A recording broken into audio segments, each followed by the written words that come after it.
दोस्तों नमस्कार, कैसे हैं आप सब लोग। आज हम विज्ञान में दूसरा पार्ट देने जा रहे हैं। पिछला जो वीडियो आपको दिए थे उसमें न्यूटन गति के प्रथम नियम तक चर्चा किए थे और न्यूटन गति का प्रथम नियम उसे क्या है या उसके किसे कहते हैं, उसकी क्या परिभाषा है, ये हमने उसमें बताए हैं। उसी के आगे जिसे प्रथम नियम हमने उसमें बताया है कि कोई भी वस्तु जब कोई विरामावस्था में हो या गतिमान अवस्था में है तो उसमें तब तक परिवर्तन नहीं होता जब तक उसमें कोई बाह्य बल न लगाया जाए। जैसे कोई एक रेखा में चल रही है तो वो तब तक चलती रहेगी जब तक उसमें कोई बाह्य बल न लगाया जाए। ये ऊपर ये डिफिनीशन न्यूटन गति के प्रथम नियम से ही संबंधित है। प्रथम नियम को गैलीलियो का नियम या जड़त्व का नियम भी कहा जाता है। तो गैलीलियो का नियम या फिर जड़त्व का नियम ध्यान रखेंगे। इसके उदाहरण देखिए, जैसे ठहरी हुई मोटर या रेलगाड़ी के अचानक चल पड़ने पर उसमें बैठे यात्री पीछे की ओर झुक जाते हैं।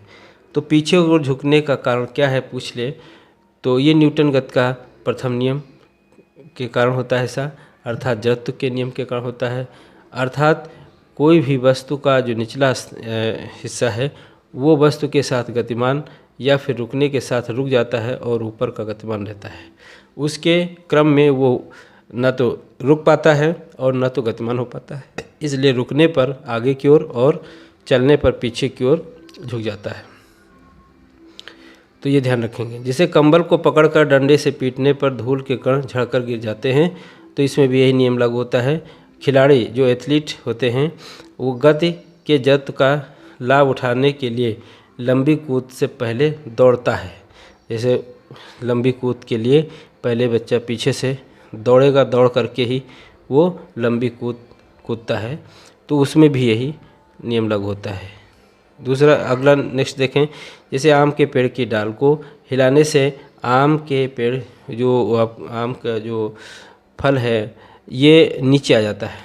तो वो क्यों? क्योंकि डाल हिलाने से जो है उसमें नीचे गिरना, ये अर्थात वो पहले अपनी विरामावस्था में था, उसमें बाह्य बल लगाया गया, इसलिए वो उसमें परिवर्तन हुआ और इस तरह से उसकी स्थिति में परिवर्तन हो जाता है।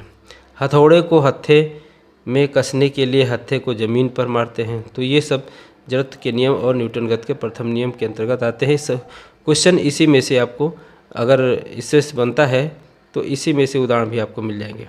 न्यूटन गति का द्वितीय नियम देखें। इसमें क्या है कि किसी वस्तु के संवेग में परिवर्तन की दर उस वस्तु में आरोपित बल के समानुपाती होता है तथा संवेग परिवर्तन बल की दिशा में होता है।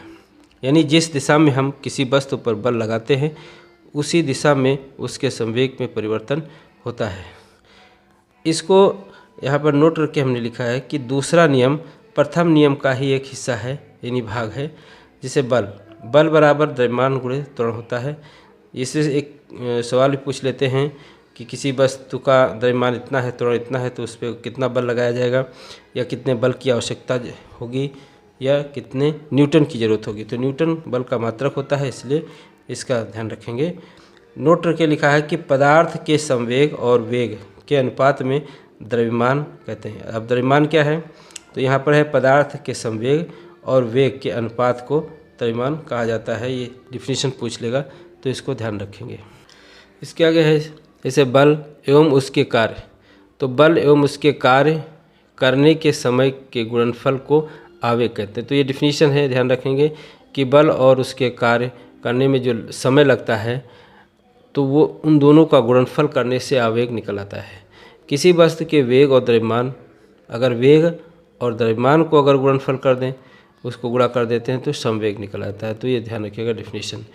द्वितीय नियम के उदाहरण देख लीजिए। जैसे अधिक गहराई तक कील को गाड़ने के लिए भारी हथौड़े का उपयोग किया जाता है। तो इस तरह से ये द्वितीय नियम में है। फिर है ऊंची कूद एवं लंबी कूद के लिए मैदान की मिट्टी खोदकर हल्की कर दी जाती है ताकि खिलाड़ी जो होता है उसको कूदने पर चोट ना लगे। तो ये इसमें ये विशेष तौर से ध्यान रखिए द्वितीय नियम में कि जैसे लंबी कूद वाला है तो लंबी कूद मैदान में जब कूद होती है तो कूद के लिए उस जहाँ पे गिरना होता है वहाँ की मिट्टी खोद दी जाती है जिससे कि उस पर चोट ना लगे। तो ये द्वितीय नियम के कारण ही होता है।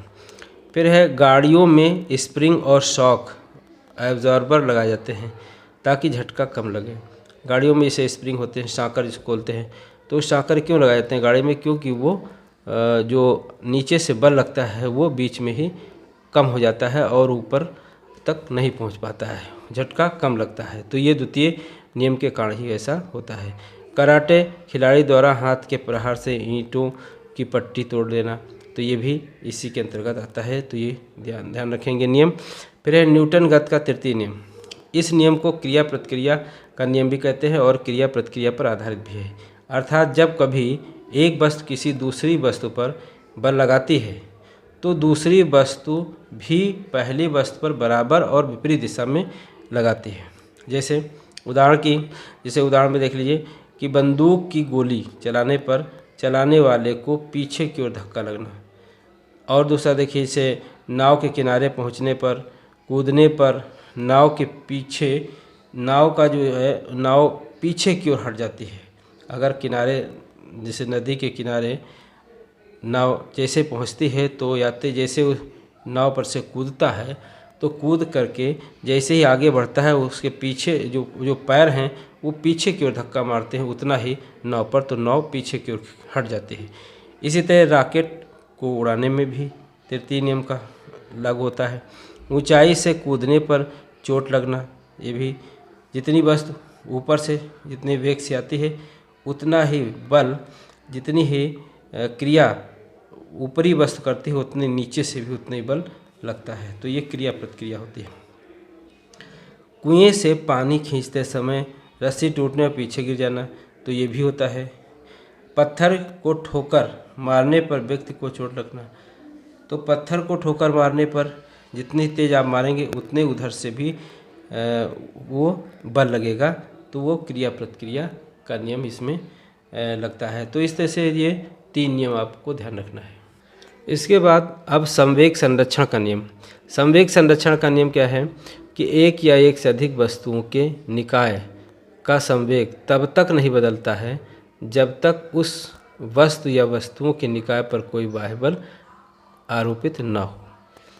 इसके एक बहुत बढ़िया उदाहरण ये है कि रॉकेट के ऊपर जाने का सिद्धांत इसी पर निर्भर करता है या आधारित होता है। तो इससे केवल एक ही मात्र ये उदाहरण है। क्वेश्चन पूछ लेता है कि रॉकेट किस सिद्धांत, किस संरक्षण के नियम पर आधारित है, तो संवेग संरक्षण के नियम पर आधारित होता है। बस इतना आपको ध्यान रखना है। इसके बाद आपका टॉपिक है बल, जिसको फोर्स कहते हैं। इसका मात्रक है न्यूटन। बल क्या है? वह कारक जो किसी वस्तु की प्रारंभिक अवस्था में परिवर्तन करता है। जैसे कोई वस्तु अगर है और उसमें बल लगा देते हैं और उसकी प्रारंभिक अवस्था परिवर्तित हो जाती है, यानी जहाँ वस्तु है उससे आगे बढ़ जाती है या पीछे बढ़ जाती है, तो यही बल है। नोट करके देखो, लिखा है कि सभी बलों को दिशा और परिणाम, यहाँ पर देखें सभी बलों में क्या होता है, कोई भी बल हो उसमें दिशा और परिणाम दोनों होते हैं, इसलिए इसको सदिश भी कहा जाता है। यानी एक निश्चित दिशा में ही हम लगा सकते हैं। बल के प्रकार कौन होते हैं? जैसे गुरुत्वाकर्षण बल है, जिस बल के कारण दो वस्तुएं एक दूसरे को आकर्षित करती हैं तो वो गुरुत्वाकर्षण बल कहलाता है। जैसे ब्रह्मांड में तारों एवं उपग्रहों का जो निकाय या एक निश्चित व्यवस्था इसी बल के कारण स्थापित है, तो ये गुरुत्वाकर्षण बल। जैसे पृथ्वी अपनी धुरी पर नाचती है या रुकी हुई है, गति कर रही है, तो वो गुरुत्वाकर्षण बल के कारण ही ऐसा है। तो ब्रह्मांड में तारे उपग्रह ये जो गति कर रहे हैं या स्थिर हैं, ये अपने गुरुत्वाकर्षण बल के कारण ही ये रुके हुए हैं। तो गुरुत्वाकर्षण बल ये ध्यान रखना है। गुरुत्वाकर्षण बल दोनों पिंडों यानी कि जिनके बीच आरोपित बल ज्ञात करना हो के द्रव्यमानों के गुणनफल को कहा जाता है। यहाँ पर गुणनफल को कहते हैं यहाँ पर लिख लेंगे। तो इस तरह से आपको ध्यान रखें। गुरुत्वीय त्वरण का मान कितना है? 9.8 मीटर पर सेकेंड होता है। दूसरा बल है विद्युत चुंबकीय बल। यह दो बलों का संयुक्त प्रभाव होता है। जैसे इसमें ये दो प्रकार से कह सकते हैं इसको। एक चुंबकीय बल जो होता है वो चुंबक दोनों ध्रुवों के मध्य लगने वाले बल कहते हैं। दोनों ध्रुव कौन? उत्तरी ध्रुव और दक्षिणी ध्रुव। तो उत्तरी ध्रुव और दक्षिणी ध्रुव के मध्य जो बल लगता है उसको चुंबकीय बल कहते हैं। स्थिर वैद्युत बल क्या है? ये दो स्थिर बिंदु आवेशों के मध्य लगने वाले बल को कहा जाता है। तो ये ध्यान रखिए, इतने बल के प्रकार और हैं लेकिन वो हम अगले वीडियो में देंगे। इतना आप पढ़िए और इसको समझिए। अगले वीडियो में हम इसके ठीक जस्ट आगे का आपको देंगे। इतना या पढ़िए, बहुत ही इंपॉर्टेंट पॉइंट हैं आपकी परीक्षा दृष्टि से। इसमें चाहे रेलवे हो, चाहे एनटीपीसी जिसको कहते हैं, और चाहे लेखपाल की भर्ती हो या फिर सुपर टेट की हो, तो ये सब सिलेबस के अनुसार ही हम सिलेक्टेड पॉइंट बनाए हुए हैं। इनको अच्छे से समझिए, पढ़िए और नोट कर लीजिए। अगले वीडियो में फिर मिलेंगे, तब तक के लिए नमस्कार।